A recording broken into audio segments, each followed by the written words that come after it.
दोस्तों, कभी आपने सोचा है कि यदि कोई आपसे आपकी बोलने की स्वतंत्रता को छीन ले तो आपका क्या होगा? या फिर कोई आपसे आपके जीवन के अधिकार को छीन ले तो आपका क्या होगा? क्या करेंगे आप? तो आइए आज हम बात करते हैं मौलिक अधिकारों के बारे में। ऐसे अधिकार जो हैं संविधान ने हमें दिया है और हमें उन हमसे उन्हें कोई नहीं छीन सकता। और यदि कोई छीनता है तो हम सीधे सुप्रीम कोर्ट में जा सकते हैं। जी हाँ, मैं बात कर रही हूँ सीधे सुप्रीम कोर्ट जा सकते हैं, ना कि अधीनस्थ न्यायालय, ना ही हाई कोर्ट। सीधे आप सुप्रीम कोर्ट इनके उल्लंघन पर जा सकते हैं। तो चलिए शुरू करते हैं उन अधिकारों के बारे में। मौलिक अधिकार। मौलिक अधिकार को संविधान के भाग 3 में शामिल किया गया है। आप बोलेंगे इन्हें लिया कहाँ से गया है? तो इसे यूएसए के बिल ऑफ राइट्स से लिया गया था। ये राजनीतिक और लोकतंत्र की स्थापना करते हैं। इनका उल्लेख अनुच्छेद 12 से 35 तक है और इन्हें भारत का मैग्ना कार्टा कहा जाता है। जी हाँ, भारत का मैग्ना कार्टा। इनकी विशेषताओं की यदि हम बात करें तो ये न्यायोचित हैं। मतलब यदि इनका उल्लंघन हो सकता है तो आप अदालत में जा सकते हैं, सीधे सुप्रीम कोर्ट अनुच्छेद 32 के तहत। और यह स्वयं में एक मौलिक अधिकार है। स्थायी नहीं है, मतलब इनमें संशोधन हो सकता है लेकिन मूल ढांचे पर जो संसद है मूल ढांचे को नहीं बिगाड़ सकती है ना, मूल ढांचे पर संशोधन नहीं कर सकती। इनका निलंबन हो सकता है, कब? आपातकाल में, सिवाय 20 और 21 के। अब देखिए, पहले आपको मौलिक अधिकार कितने मिले थे? 7, लेकिन इनकी संख्या हो गई है 6, क्योंकि जो संपत्ति का अधिकार था आर्टिकल 31 में, वह हमारे डीपीएसपी के आड़े आ रहा था। मतलब यदि सरकार कुछ पॉलिसी बनाना चाहती थी तो जो डीपीएसपी के तहत पॉलिसी बनाती है, लेकिन मौलिक अधिकारों में तो आपको संपत्ति का अधिकार मिला है, लेकिन हमको कल्याणकारी राज्य की स्थापना भी करना है। उसके लिए हमको लोगों में भौतिक संसाधनों का समान वितरण भी करना है। तो ऐसे में क्या हो रहा था कि संपत्ति का अधिकार ये हमारे आड़े आ रहा था, इसलिए उसको हमने 300 ए में रख दिया। ठीक है। अनुच्छेद 44वें संविधान संशोधन के तहत 1978 में संशोधन किया गया और मौलिक अधिकारों की संख्या को 6 कर दिया गया। ठीक है, तो एक एक करके हम सारे अधिकारों पर चर्चा करेंगे और हर उस फैक्ट पे नज़र डालेंगे जो आपके एग्ज़ाम के पॉइंट ऑफ व्यू से बहुत ज़्यादा इम्पोर्टेंट है। तो चलिए शुरू करते हैं। पहला अधिकार है, पहले हम देखते हैं कि कौन कौन से अधिकार आपको मिले हुए हैं। तो पहला अधिकार है आपको समानता का अधिकार, राइट टू इक्वालिटी। ये इसका उल्लेख है अनुच्छेद 14 से लेके 18 तक। इसमें कानून के समक्ष सब बराबर हैं और कोई भेदभाव संविधान हमारे साथ नहीं करता और सरकार भी नहीं करेगी। दूसरा है स्वतंत्रता का अधिकार, अनुच्छेद 19 से लेकर 22 तक। फिर तीसरा है शोषण के विरुद्ध अधिकार, ये है अनुच्छेद 23 से लेकर 24 तक। फिर है धार्मिक स्वतंत्रता का अधिकार, ये है अनुच्छेद 25 और 28 में, 25 से 28 तक। फिर संस्कृति और शिक्षा का अधिकार, ये है अनुच्छेद 29, 30 में। संवैधानिक उपचारों का अधिकार, ये अनुच्छेद 32 में। मतलब सबसे इम्पोर्टेंट यदि हम वो देखें तो इसे संविधान की आत्मा कहा गया है ना, किसको? अनुच्छेद 32 को। इसमें अधिकारों की रक्षा के लिए आप कहाँ जा सकते हैं? सीधे सुप्रीम कोर्ट जा सकते हैं। तो चलिए हम देखते हैं कि आपको कौन कौन से अधिकार मिले हुए हैं।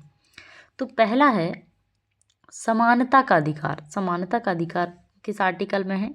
तो अनुच्छेद 14 में समानता का अधिकार दिया गया है और इसमें कहा गया है कि विधि के समक्ष समता, मतलब कि सभी लोग विधि के समक्ष समता और विधियों का समान संरक्षण, दो चीज़ें इसमें कही गई हैं। फिर दूसरा अधिकार है भेदभाव का निषेध। भेदभाव के निषेध में हमसे कहा गया है कि लिंग, जाति, राज्य, किसी भी व्यक्ति, मतलब किसी भी नागरिक के साथ धर्म, जाति, लिंग, मूल वंश और जन्म स्थान के आधार पर विभेद का प्रतिषेध करता है। ठीक है। अच्छा, हम देखते हैं आर्टिकल 14 को में यदि आप बात करें ना तो इसमें दो चीज़ें हैं, विधि के समक्ष समता और विधियों का समान संरक्षण, ये भी मैं आपको थोड़ा सा एक्सप्लेन कर देती हूँ। विधि के समक्ष समता का जो मतलब, इसको हम इंग्लिश में कहते हैं इक्वालिटी बिफोर लॉ। इसे हमने ब्रिटिश संविधान मतलब ब्रिटिशर्स से लिया हुआ है। ये डायसी से का सिद्धांत है। डायसी इसमें कहते हैं कि भेदभाव नहीं होगा, विषमता का अभाव पर, लेकिन राष्ट्रपति और राज्यपाल को इसमें छूट मिली हुई है। इसमें मुख्य रूप से कहा गया है कि विधि सर्वोच्च होगी और सभी व्यक्ति क्या होंगे, विधि के समक्ष समान होंगे।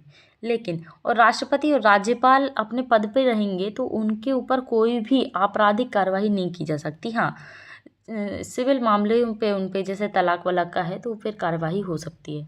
लेकिन आप सभी नागरिक, हम सभी नागरिक हों चाहे व्यक्तियों हों, कानून की नज़र में सभी बराबर हैं, ठीक है। और एक है विधियों का समान संरक्षण। इसमें कहा गया है कि समान लोगों के बीच समान कानून लागू होगा, ठीक है। समाज का युक्त वर्गीकरण है इसमें, है ना। क्योंकि देखिए हर कोई तो बराबर नहीं है ना समाज में, आप खुद भी जानते हैं, कोई अमीर है, कोई गरीब है, कोई ऊंचा है, कोई नीचा है ना। तो इसमें क्या होगा कि सुप्रीम कोर्ट कहते हैं कि मतलब इसमें वर्गीकरण की शर्तें कैसी होनी चाहिए, इसका उद्देश्य कैसा होना चाहिए, तार्किक होना चाहिए, और सजातीय लोगों के बीच में क्या है, ये वर्गीकरण होना चाहिए। आप इसको इस तरह से भी देख सकते हैं कि आरक्षण की सुविधा हमने दी है ना।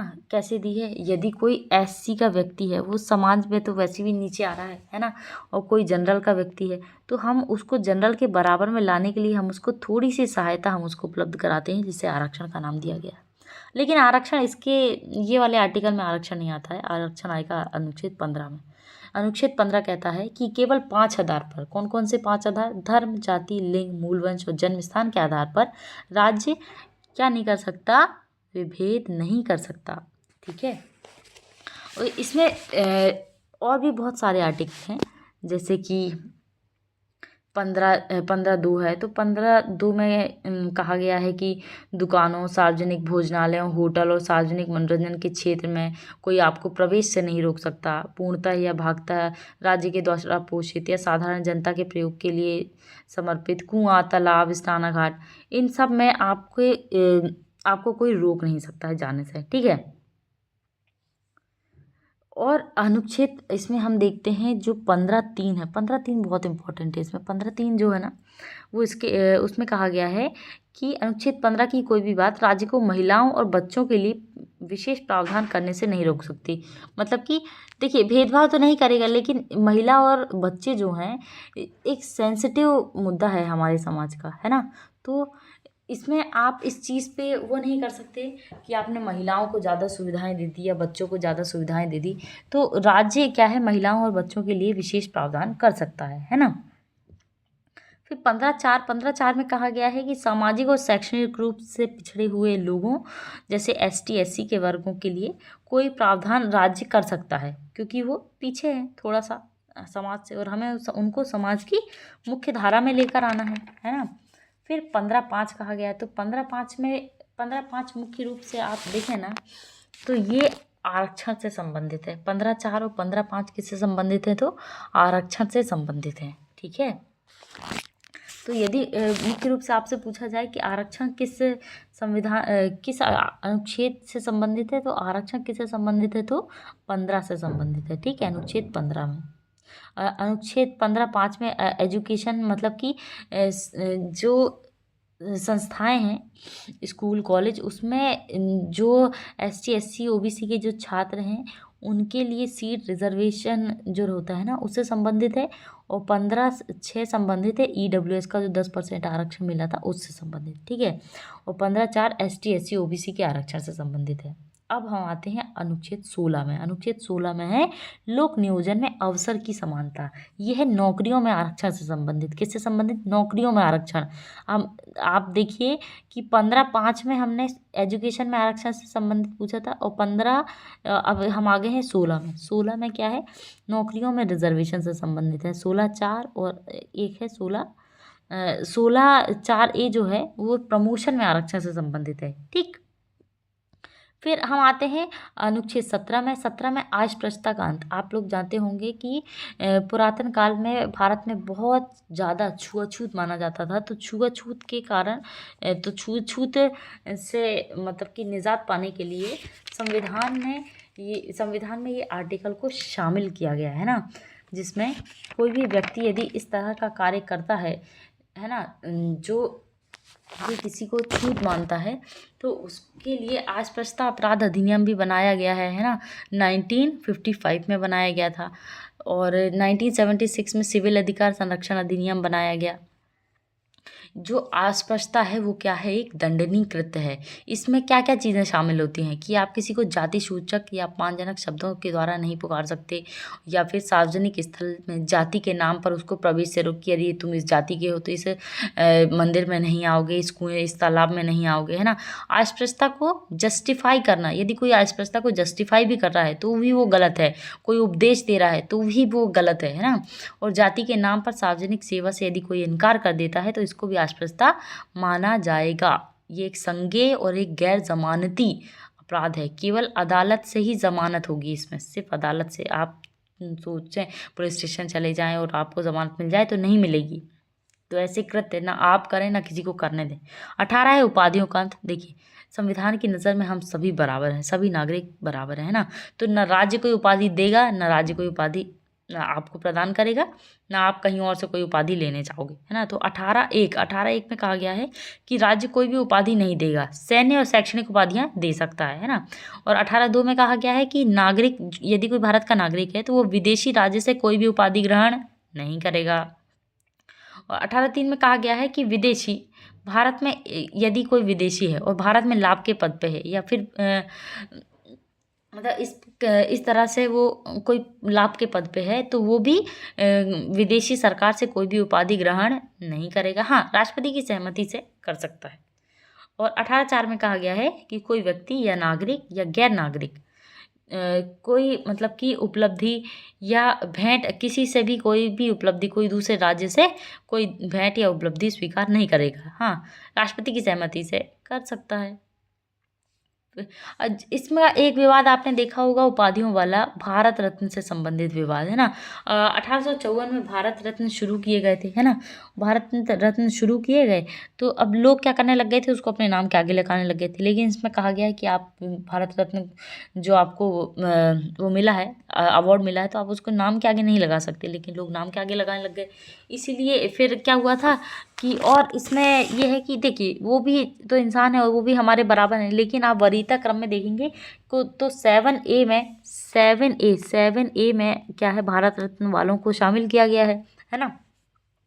तो बीच में ये पुरस्कार बंद भी किए गए थे, और पद्म पुरस्कार भी बंद किए गए थे 1977 में, 1 साल के लिए बंद किए गए थे, उसके बाद फिर से शुरू हो गए थे।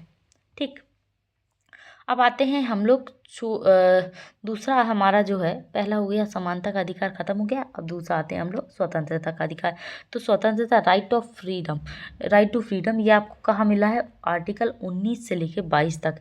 इसमें 6 प्रकार की स्वतंत्रताओं का उल्लेख है। कितने प्रकार की, 6 प्रकार की, लेकिन इनमें युक्त प्रतिबंध भी लगाए गए हैं। ठीक है, तो 19 में यदि हम मुख्य रूप से देखें तो इसमें कहा गया है वाक्य अभिव्यक्ति एवं कुछ अधिकारों का संरक्षण। इसमें मतलब कि, तो पहला जो है आर्टिकल हमारा आता है, इसमें पहला है भाषण, दूसरा है सभा, फिर तीसरा है संघ बनाने की स्वतंत्रता, फिर अबाध रूप से संचरण की स्वतंत्रता, भारत के किसी भी राज्य क्षेत्र में निवास करने की स्वतंत्रता, ई में कहा गया है, और एफ में कहा गया है कि नहीं, जी में क्या कहा गया है, व्यापार की स्वतंत्रता। ठीक, मतलब आप कोई भी वृत्ति, व्यापार और को अपना सकते हैं। ठीक है, एक बार और यदि मैं आपको बता दूं तो भाषण की मतलब स्पीच की स्वतंत्रता, वाक्य अभिव्यक्ति की स्वतंत्रता, है ना। फिर दूसरा है शांतिपूर्ण और निरायुध सम्मेलन करने का अधिकार है आपको, और क्या है, संगम एवं संघ बनाने की स्वतंत्रता है। भारत के राज्य क्षेत्र में कहीं भी अबाध रूप से संचरण करने, कहीं भी आप घूमने जा सकते हैं, उसकी आपको स्वतंत्रता है। ठीक, और कहीं भी बस जाने की स्वतंत्रता है, निवास करने बस जाने की स्वतंत्रता है, कोई भी व्यापार को अपनाने की स्वतंत्रता है। लेकिन आप व्यापार, ऐसा नहीं कि आप व्यापार करने लग गए, ह्यूमन ट्रैफिकिंग करने लग गए, तो इस तरह का व्यापार नहीं करना है। ठीक, अगला आता है दोष सिद्धि से संरक्षण। दोष सिद्धि से संरक्षण में कहा गया है कि अपराधों के लिए दोष सिद्धि, ये आपराधिक मामलों में है, ठीक है। अनुच्छेद 20, इसमें कहा 20(1) है, इसमें भी 3 है ना, तो 20(1) में कहा गया है कि किसी आपराधिक कानून की भूतलक्षी प्रभाव से लागू नहीं किया जा सकता। आज जितना दंड है उतना ही मिलेगा, ठीक है। कोई भी यदि आप अपराध करते हैं तो उसके तहत जो आज दंड है, समझो आज आपने किसी का खून कर दिया और उसके लिए सज़ा मिल रही थी आपको उम्र कैद की, लेकिन कल कोई नया कानून बना और उसमें सीधे फांसी देने लग गए, तो आप क्योंकि आज की तारीख में आपने अपराध किया था तो आपको क्या होगा कि आज की तारीख में जो लिखा हुआ था वही आपको सज़ा मिलेगी, ठीक। फिर 20(2) में कहा गया है कि आपको एक अपराध के लिए 2 बार सज़ा नहीं मिलेगी, ठीक है। आज आपने कोई अपराध किया, आपने चोरी करी, चोरी के लिए समझो आज 200 रुपये जुर्माना था, आपने वो 200 रुपये जुर्माना भर दिया और 1 साल की सज़ा थी, आपने 1 साल की सज़ा काट दिया, लेकिन कल को क्या हुआ कि कुछ और भी निकल के आ गया तो आपको दोहरा दंड नहीं मिलेगा। कुल मिला के आप इतना बात करो, एक बार यदि आप कुछ गलत काम कर रहे हैं तो उसके लिए सज़ा सिर्फ एक बार मिलेगी, ठीक है। फिर दूसरा है कि आपको अपने खिलाफ गवाही देने के लिए बाध्य नहीं किया जाएगा, है ना। आप अपने खिलाफ जो आप देखते होंगे कि पुलिस क्या होती है कि बयान लेती है, मार पिटाई करती है और लोग क्या है कि हाँ बयान दे देते हैं, फिर कोर्ट में जाके मुकर जाते हैं, कहते हैं कि पुलिस ने तो हमारी मार पिटाई करी और इसलिए हमने दबाव में आके कह दिया था कि हाँ ये खून मैंने किया है, लेकिन जबकि मैंने खून नहीं किया है। तो आप पुलिस के सामने जो भी बयान देते हैं उसको वैलिड करार नहीं किया जाता है, ठीक है। तो आपको कोई भी मजबूर नहीं कर सकता कि आप अपने खिलाफ कोई भी गवाही दें, है ना। जैसे आपने देखा होगा नार्को टैक्स, पॉलीग्राफ टैक्स या ब्रेन मैपिंग भी जो की जाती है, अभी दिल्ली में जो केस हुआ था, पीस करके उसने अपनी गर्लफ्रेंड के अलग अलग जगह पे फेंक दिए थे, तो उसका भी नार्को टैक्स हुआ था। तो उसमें क्या होता है कि कोर्ट के सामने आपसे सहमति लेना पड़ता है और जो सारी प्रक्रिया है इसको रिकॉर्ड किया जाता है, ठीक। और ऐसा नहीं है कि जो रिकॉर्ड किया गया उसको मान लिया जाएगा, उसमें भी साक्ष्यों के आधार पर उसने कुछ थोड़ा सा आपको समझ लें कि आपका दिमाग इतना काम नहीं करता तो आप झूठ नहीं बोल पाते हैं, उस समय ऐसी स्थिति रहती है।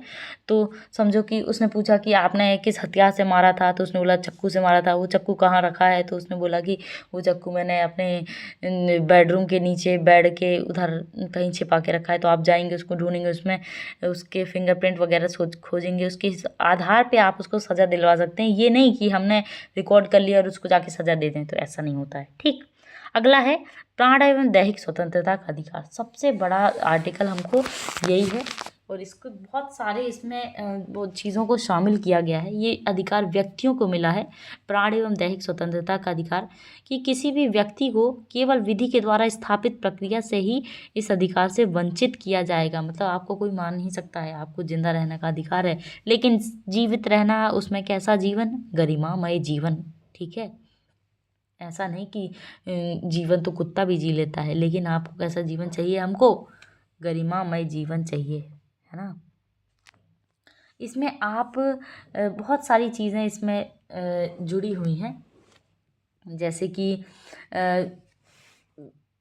मतलब कि यदि हम इसमें देखें तो देखिए पहले क्या हुआ था कि जब इमरजेंसी लगी थी ना, तो उस समय क्या हुआ था कि इस अधिकार को, मतलब प्राण एवं दैहिक स्वतंत्रता के अधिकार को भी हमने क्या कर दिया था, पोस्टपोन कर दिया था। लेकिन बाद में क्या हुआ कि संविधान मतलब कि कुछ ऐसे केसेस आए, उसके बाद ये डिक्लेयर किया गया कि कभी भी क्या है, जो मतलब संविधान संशोधन हुआ था कुल मिला के, उसमें कहा गया कि जो प्राण एवं दैहिक स्वतंत्रता का अधिकार है इसको कभी भी हटाया नहीं जा सकता, चाहे वो इमरजेंसी की सिचुएशन क्यों ना हो। इसके जीवन के अधिकार का विस्तार इस तरह से भी किया गया है कि जीवन का अधिकार किसी तरह भी जीना नहीं है, बल्कि मर्यादित और मानवोचित गरिमा के साथ रहने का अधिकार है। गरिमापूर्ण जीवन के लिए जो ज़रूरी है वह सब कुछ। इसमें क्या क्या शामिल है, देखिए एकांतता का अधिकार भी आपको मिला हुआ है। जो ये कब मिला था, पुट्टा स्वामी केस जो आया था 2017 में, कि हमको एकांतता का अधिकार चाहिए, है ना। फ़ोन टेपिंग के विरुद्ध अधिकार, ये नैसर्गिक अधिकार है ना। रात के वक्त पुलिस किसी के भी घर नहीं जा सकती, उसको मतलब उसको ये भी अधिकार मिला हुआ है। अज्ञात जगह पे एकांत रहने का उसको अधिकार है ना। जैसे आजीविका का अधिकार है, इसमें न्यूनतम वेतन का अधिकार ये भी शामिल है। हथकड़ी लगाने के खिलाफ अधिकार। अंतुल्य केस में कहा गया है कि स्पीड ट्रायल का अधिकार है ना।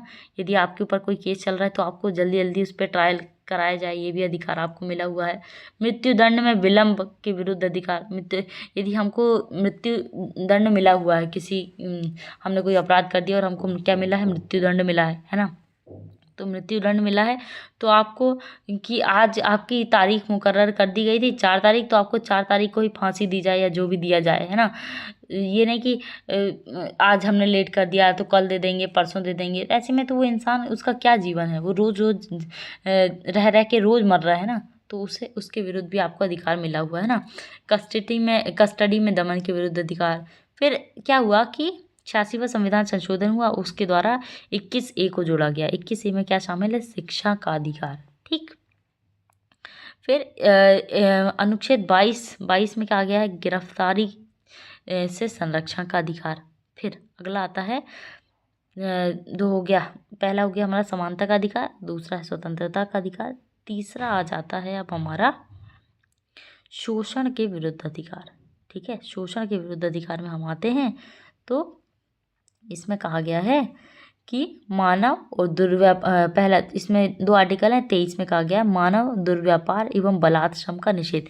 मतलब मानव की क्या है, वस्तुओं की भांति खरीद फरोख्त नहीं की जा सकती, और किसी से भी बलात् श्रम को इस रूप में ले सकते हैं कि फ्री में काम करवाना, बंधुआ मजदूरी, इसका निषेध करता है। फिर 24 है बाल श्रम का निषेध। किसी भी बच्चे को आप बाल मजदूरी में नहीं लगा सकते। क्यों नहीं लगा सकते भाई साहब, वो पढ़ने जाएगा कि आपकी मजदूरी करेगा, उसको शिक्षा का अधिकार मिला हुआ है ना।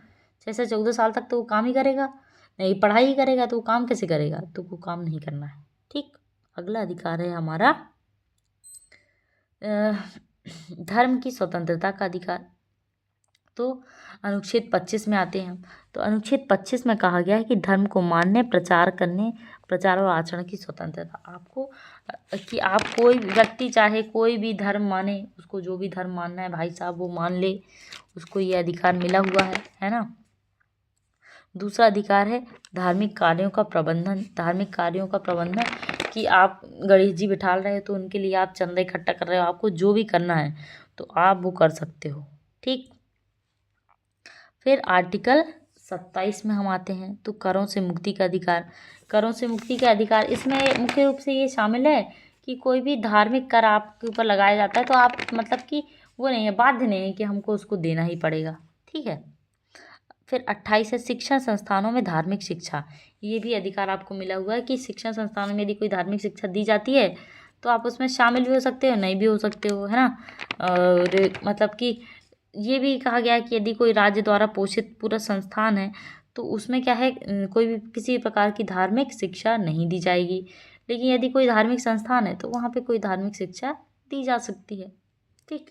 तो अगला, और ये हो गया धर्म की स्वतंत्रता का अधिकार। अगला आ जाता है हमारा संस्कृति और शिक्षा संबंधी अधिकार। ये आते हैं 19 में। कौन सा, अनुच्छेद 29 में आपको काहे का अधिकार मिला है, अल्पसंख्यक वर्गों के हितों का संरक्षण। तो आपके कौन कौन से हित हैं, अल्पसंख्यक कौन होते हैं, जो बहुसंख्यक नहीं है वही तो अल्पसंख्यक हैं। तो सुप्रीम कोर्ट ने अभी तक कुछ अल्पसंख्यकों की लिस्ट भी जारी करी थी कि कौन कौन से लोग अल्पसंख्यक हैं। 1993 में 5 समुदायों को राष्ट्रीय अल्पसंख्यक आयोग बना था 1992 में, और उसने 5 समुदायों की पहचान करी जिसमें कौन कौन शामिल थे, मुस्लिम, क्रिश्चियन, पारसी, सिख और बौद्ध। 2014 में जैन को भी अल्पसंख्यक में शामिल कर दिया गया है ना। और फिर अल्पसंख्यक से जुड़ा एक बहुत महत्वपूर्ण केस है जिसका नाम है पाई फाउंडेशन केस। इसमें धार्मिक और भाषाई अल्पसंख्यकों की पहचान राज्य स्तर पर की जाए, ऐसा किसने बोला है, सुप्रीम कोर्ट ने। इसका मामला अभी भी जारी है, चल ही रहा है। ठीक है, आप इस पर नज़र लगाए रखें।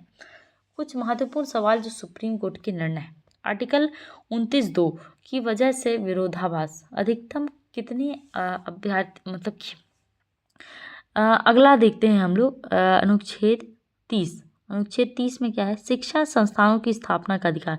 अल्पसंख्यक अपने शिक्षा संस्थानों की स्थापना कर सकते हैं। ठीक है, अब इसमें भी ना बहुत सारी चीज़ें उठती हैं कि अल्पसंख्यक शिक्षण संस्थानों में क्या आरक्षण की पद्धति लागू होगी या नहीं होगी, है ना। तो और इसमें भी और ये भी है कि प्राइवेट संस्थानों में, जैसे अल्पसंख्यकों के शिक्षण संस्थान, जैसे क्रिश्चियन स्कूल रहते हैं बहुत सारे, आपने देखा होगा आपके हर स्कूल, हर गांव शहर में तो कोई ना कोई कॉन्वेंट स्कूल ज़रूर होता होगा, और आप सभी के बच्चे या भाई बहन होंगे ज़्यादातर सब कॉन्वेंट में ही पढ़ते होंगे, है ना। तो इसमें कहा गया है कि क्या अल्पसंख्यकों के स्कूल में बहुसंख्यक समुदाय के लोग पढ़ सकते हैं या किसी अन्य धर्म के लोग पढ़ सकते हैं।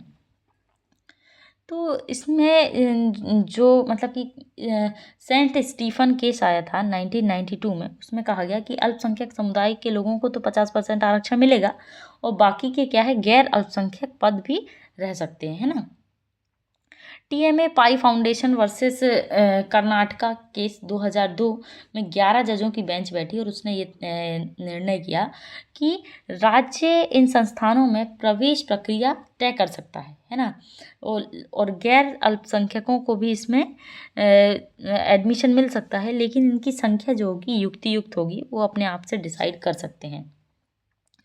ठीक, मतलब अल्पसंख्यकों के शिक्षण संस्थान में गैर अल्पसंख्यक लोग भी पढ़ सकते हैं। तो ये अनुच्छेद 30 था। फिर अब हम आ जाते हैं, 30 तक तो हो गया, 31 में तो आपका संपत्ति का अधिकार था जिसको तो हमने हटा दिया। अब आ जाता है अनुच्छेद 32 में क्या है, सुप्रीम कोर्ट जाने का अधिकार, मतलब संवैधानिक उपचारों का अधिकार। संवैधानिक उपचारों का अधिकार कि यदि आपको इतने सारे जो अधिकार मिले हैं उनका यदि उल्लंघन हो जाता है तो आप कहाँ जा सकते हैं, सुप्रीम कोर्ट जा सकते हैं उन अधिकारों की मांग करने के लिए। ठीक है, तो मूल अधिकारों के प्रवर्तन के लिए समुचित कार्यवाही द्वारा सुप्रीम कोर्ट मूव करने की गारंटी देते हैं। आप कहाँ जा सकते हैं, सीधे सुप्रीम कोर्ट जा सकते हैं। और सुप्रीम कोर्ट आदेश, निर्देश या रिट जारी करने का अधिकार सुप्रीम कोर्ट को दिया गया है। ये आर्टिकल 32(2) में दिया गया है ना। 32(3) में कहा गया है कि संसद द्वारा सुप्रीम कोर्ट की कुछ या सभी शक्तियों का प्रयोग अन्य न्यायालय द्वारा करने का कानून बना सकती है। मतलब संसद कानून बना के ये रिट जारी करने की शक्ति का विस्तार भी कर सकती है। अब देखिए, अब सुप्रीम कोर्ट क्या कर सकता है, 5 प्रकार के रिट भी जारी कर सकता है। 5 प्रकार के रिट देखिए, रिट क्या होते हैं कि ये जो रिट है ना, रिट की प्रथा कहाँ से ली गई, ब्रिटेन से ली गई है ना। तो पहला रिट है बंदी प्रत्यक्षीकरण या फिर हैबियस कॉर्पस। इसका मतलब है कि शरीर को प्रस्तुत करें, मतलब ये आपकी रक्षा करता है किससे, मनमानी गिरफ्तारी या फिर कैद के विरुद्ध सार्वजनिक प्राधिकरणों के साथ ही निजी व्यक्तियों के खिलाफ भी यह रिट जारी कर सकता है। कौन, सुप्रीम कोर्ट, है ना। एडीएम जबलपुर वर्सेस शिवकांत शुक्ला, इसका एक इम्पॉर्टेंट केस भी है ना। इसमें कहा गया है कि हैबियस कॉर्पस के अधिकार को 359 के तहत भी कभी भी निलंबित नहीं किया जा सकता है। ठीक है, ये कब जारी नहीं होगा, कब जारी नहीं होगा, देखिए, यदि आपको कहाँ रखा गया है, प्रिवेंटिव डिटेंशन में रखा गया है, या फिर विधानमंडल न्यायालय, यदि आपने इनकी अवमानना कर दी है ना, तो भी आपको यदि जेल में रखा हुआ है तो फिर क्या होगा कि ये जो हैबियस कॉर्पस है वो जारी नहीं हो सकता, है ना। यदि आपको न्यायिक हिरासत में भेजा गया है तो भी ये हैबियस कॉर्पस जारी नहीं होगा। अब अगला आता है मैंडेमस या फिर परमादेश। परमादेश किसको जारी किया जाएगा, लोक प्राधिकारी को आदेश देने के लिए कि वह अपना कर्तव्य को पूरा करे जिससे उसने इनकार कर दिया हो। ये किसको जारी किया जाएगा, तो जो हमारा परमादेश है, मैंडेमस, किसको जारी किया जाएगा, लोक प्राधिकारी को। ठीक, कहाँ जारी नहीं होगा, निजी व्यक्ति को जारी नहीं होगा, है ना। विवेकाधीन शक्तियों के खिलाफ अधिकार रखने वालों को भी ये जारी नहीं होगा। यदि कॉन्ट्रेक्चुअल उसमें कोई व्यक्ति है और वो अपना काम पूरा नहीं करता तो उसको भी ये जारी नहीं होगा परमादेश। अब आता है प्रतिषेध और उत्प्रेषण थोड़े थोड़े सेम है। कैसे, प्रतिषेध जो है वरिष्ठ न्यायालय द्वारा अधीनस्थ न्यायालय को दिया जाता है या फिर अर्ध न्यायिक निकाय को भी जारी किया जा सकता है। यदि अपने न्याय क्षेत्र से बाहर जाकर ये क्या कर लेते हैं, सुनवाई कर देते हैं और उसको शुरू कर देते हैं, है ना। इसकी जो प्रकृति होती है वो निवारक होती है। ऐसा ही दूसरा है उत्प्रेषण। उत्प्रेषण किसको जारी किया जाता है, वरिष्ठ न्यायालय किसको जारी करेगा? अधीनस्थ न्यायालय को। यदि उसने ऐसा कोई निर्णय दे दिया है तो उस पर कौन सा रिट जारी होगा? तो उत्प्रेषण जारी होगा। अगला आ जाता है अधिकार पक्षा को वारंटो। तो ये जारी होता है, ये अवैध रूप से किसी सार्वजनिक पद को यदि कोई व्यक्ति धारण करता है तो उसके खिलाफ अधिकार पक्षा रिट है उसको जारी किया जा सकता है, ठीक है। लेकिन अधिकार पक्षा किनके खिलाफ जारी नहीं किया जा सकता? तो जो व्यक्ति प्रसाद पर्यंत पद धारण करते हैं, जैसे मंत्री, महान्यायवादी, तो इनके खिलाफ ये रिट जारी नहीं किया जा सकता। अच्छा, क्या आप जानते हैं कि हाई कोर्ट को भी रिट जारी करने का अधिकार मिला है, लेकिन यह कौन से अनुच्छेद में है? तो यह 226 में किया गया है, ठीक है, 226 में है। और हाई कोर्ट की जो रिट अधिकारिता की शक्ति है वो सुप्रीम कोर्ट से ज़्यादा है, ठीक है। जो हाई कोर्ट है वो 226 के तहत मूल अधिकारों के साथ साथ अन्य मामलों में भी रिट जारी कर सकता है ना, जो कि इसका संवैधानिक अधिकार है। और लेकिन यह इसकी जो सीमा क्षेत्र है वो सिर्फ राज्य के सीमा में है, ठीक। और आप सुप्रीम कोर्ट जाएंगे ना कि हमारे अधिकारों का उल्लंघन हुआ है और हमको रिट लगाना है, तो सुप्रीम कोर्ट कभी भी मना नहीं कर सकता, लेकिन हाई कोर्ट मना भी कर सकता है, क्योंकि ये उसका आपका मौलिक अधिकार नहीं है कि आप हाई कोर्ट जाएं, ठीक है। आपको कहाँ जाना है? सुप्रीम कोर्ट जाना है, ठीक है। तो ये थे हमारे महत्वपूर्ण मौलिक अधिकार। देखिए, कुछ मौलिक अधिकार केवल भारतीय नागरिकों को मिले हैं। कौन कौन से? 15, 16, 19, 29, 30। आप ऐसे ही याद रखिए, 15, 16, 19, 29, 30, 15, 16, 19, 29, 30, है ना। तो ये किसको मिले? केवल भारतीय नागरिकों को मिले। और बाकी के किसको भी मिले हैं? तो जो व्यक्ति हैं उनको भी मिले हैं, ठीक। तो देखिए, ये मैंने फिर से लिख दिया है। और इसमें अब देखिए, हम ना एक और टॉपिक हम इसमें देखेंगे, महत्वपूर्ण संविधान संशोधन, जो कि किससे संबंधित थे? तो मूल अधिकारों से संबंधित थे। तो पहला संविधान संशोधन किया गया है 1951 में। इसमें अनुच्छेद 2 में प्रतिबंध लगाया गया, 9वीं अनुसूची इसमें जोड़ी गई। दूसरा संविधान संशोधन 24वां संविधान संशोधन है, जो कि कब किया गया? 1971 में किया गया, और यह संसद की संशोधन की शक्ति से संबंधित था। फिर 42वां संविधान संशोधन, इसे लघु संविधान भी कहा जाता है। ये डीपीएसपी को प्राथमिकता देता है, ठीक है, डीपीएसपी को प्राथमिकता देता है। फिर 44वां संविधान संशोधन, संपत्ति का अधिकार हटाया गया, इसमें अब कानूनी अधिकार है, पर एक संवैधानिक अधिकार भी है, संपत्ति का अधिकार, है ना। 300A में इसको जोड़ दिया गया है। यह आपातकाल और आपातकाल से सुरक्षा का अधिकार भी इसमें शामिल है, ठीक। अनुच्छेद 86 2002 शिक्षा का अधिकार, अनुच्छेद 21A में जोड़ा गया। और फिर है 103वां संविधान संशोधन, EWS आरक्षण, 10% आरक्षण दिया गया ऊंची जातियों को भी, ठीक है। अगला है महत्वपूर्ण न्यायालय के निर्णय, हम देखते हैं। तो पहला केस जो है गोलकनाथ केस आया 1967 में आया, और ये संसद मौलिक अधिकार को छीन नहीं सकती, है ना, उस पर संशोधन नहीं कर सकती। दूसरा केस आया था केशवानंद भारती केस, जो है बेसिक स्ट्रक्चर से संबंधित था। इसमें कहा गया कि संसद संविधान में संशोधन कर सकती है 368 के तहत, लेकिन ये संशोधन मूल ढांचे के आगे नहीं होगा, ठीक है। इस पर एक वो लगा दी हमने, क्या लगा दी? लक्ष्मण रेखा खींच दी। दूसरा है मेनका गांधी केस, जो आया था 1978 में आया था। इसमें 21 था, अनुच्छेद 21 इसकी व्यापक व्याख्या की गई। इसमें विदेश यात्रा का भी अधिकार इसमें जोड़ा गया, ठीक। KS पुट्टास्वामी जो थे राइट टू प्राइवेसी से संबंधित थे, निजता का अधिकार से संबंधित ये केस था, ठीक। तो ये था हमारा आज का वीडियो, जिसमें हम लोगों ने डिस्कस किया मौलिक अधिकारों के बारे में। तो आई होप कि आपने सभी आर्टिकल को बहुत ध्यान से देखा होगा।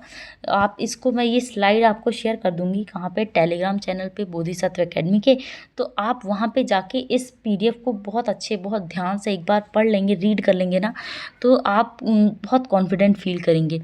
ये टॉपिक ऐसा है जहाँ पे हर एग्ज़ाम में जिससे क्वेश्चन बनते हैं। तो ऐसे ही इम्पॉर्टेंट टॉपिक्स के साथ हम लोग मिलते हैं अपने अगले वीडियो में। तब तक के लिए अपना ध्यान रखिए और पढ़ते रहिए और बढ़ते रहिए। हमारे चैनल को सब्सक्राइब करिए, लाइक करिए, शेयर करिए। Thank you, thanks for watching.